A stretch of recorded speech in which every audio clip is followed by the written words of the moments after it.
Ça fait un moment que je vois tes analyses, je les aime beaucoup, hésite pas à me juger STP. Avec plaisir, Sia Hart, la streameuse de Star Wars. D'ailleurs, si vous souhaitez passer en analyse, n'hésitez pas à lâcher un commentaire et à follow le TikTok. Je rappelle que je passe bientôt en plein temps, donc c'est le moment d'envoyer de la force. Sur les 3 derniers mois, tu as fait un average à 227 spectateurs pour 255 heures streamées, avec un pic qui a monté à 2092.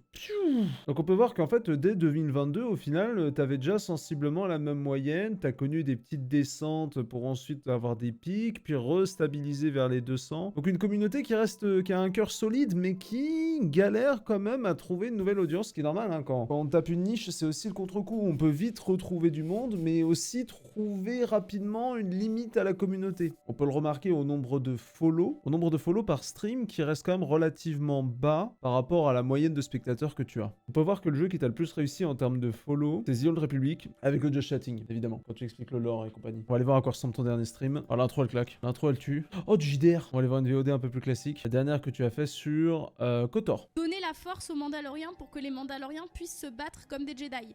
En gros, c'est ça l'idée. J'ai pas grand chose à dire sur la qualité audio et vidéo, je pense qu'en fait ça correspond à ton fond, vu que ton fond c'est aussi ton univers et aussi le lore que tu partages et sur lequel que t'aimes bien raconter des histoires. Je trouve que ce que tu as fait est cohérent avec ce que tu veux raconter et tout ça, donc fais chier, pour l'instant j'ai rien trouvé de négatif à dire. Le micro est très bien, je pensais pas qu'un HyperX pouvait sonner aussi bien. Le seul truc que je trouve dommage c'est le bras de micro qui passe en plein milieu de l'écran. Ça c'est dommage, ça fait vraiment tâche. Je pense que tu devrais essayer de prendre un bras de micro low profile. Donc les bras de micro low profile, c'est des bras de micro qui passent par en dessous. En fait, ça évite d'avoir justement cette fameuse perche qui passe au milieu de l'écran. Et on va provoquer une surtension au niveau du câble d'alimentation. Alors ce qui est bien, c'est que pendant tout ton gameplay, tu expliques tout ce que tu fais. Ça, c'est génial au niveau de l'audio pour occuper le spectateur. Donc ça, bien joué, bravo. Par contre, je suis pas sûr de ta caméra, encore une fois, pour le plan gaming. C'est quelque chose que sur lequel je reviens beaucoup. Mais vos scènes Just Chatting ne sont pas adaptées aux scènes gaming. Comme pour beaucoup, je pense qu'au final, tu serais plus gagnante à agrandir ta caméra et faire un format rectangulaire comme j'ai actuellement. Je trouve que c'est vraiment le format parfait pour streamer sur une scène gaming. Leçon à retenir pour l'analyse d'aujourd'hui, c'est les gars, c'est encore une fois, viser une niche. Viser une niche. Rien vous empêche